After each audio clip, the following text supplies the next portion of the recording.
The importance of entries versus like control versus finishing mechanics. Control is very important. Finishing mechanics are very important. I don't have the best entries. I mean, pretty much my entries are you did something stupid, so here's a leg lock to punish you.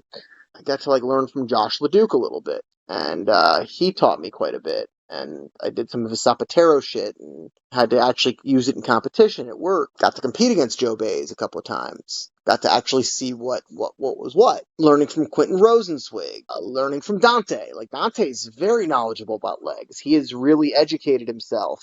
Training with people that understand legs will help you understand legs. If you're training with people that panic tap to an ankle lock and call it a heel hook, it's tough. It's really tough to learn legs kind of on your own.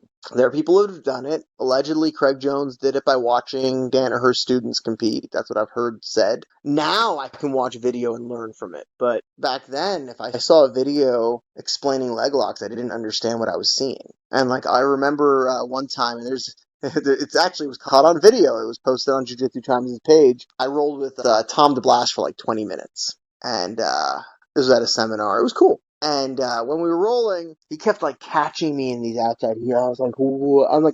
I literally would just sit up and watch him do it and tap. And I asked him, I go, how do I learn this shit? He goes, you got to train people that know it. You got to train with people that know it. I'm like, so I can't just buy an instructional and just learn it. He goes, no. I mean, I don't know if that's still the case now with all the stuff that's out there, but I've rolled with some self-taught, watched all the Danaher DVDs guys, and I usually run through them very easily. Because there's something about feeling that point on somebody that's not scared of leg locks where you could break them. Like with Sean. Sean was the one that he'd let me take him right to the breaking point. He'd be like, you feel that tension there? If you go any further, it's going to break. And then he'd do the same thing to me. Like, you feel that tension there? It's like, tap. He's like, you're good. Stay there. Feel it. Tap. Feel it. Okay, I feel it. All right. You have to trust the person. You're putting your health in their hands. When I was getting ready for Joe Bays, Joe's most notorious regionally just used to snap people's legs in half in competition.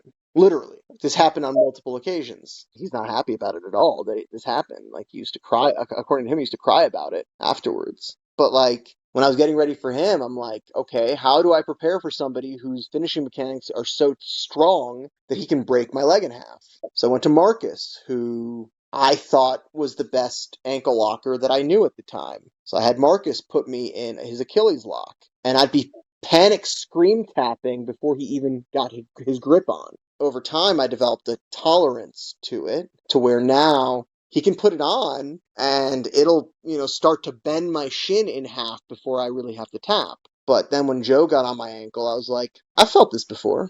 This is not that bad. And then I was able to do my thing from there. So my best advice is find the nearest leg locker that's willing to teach you. Otherwise, good luck.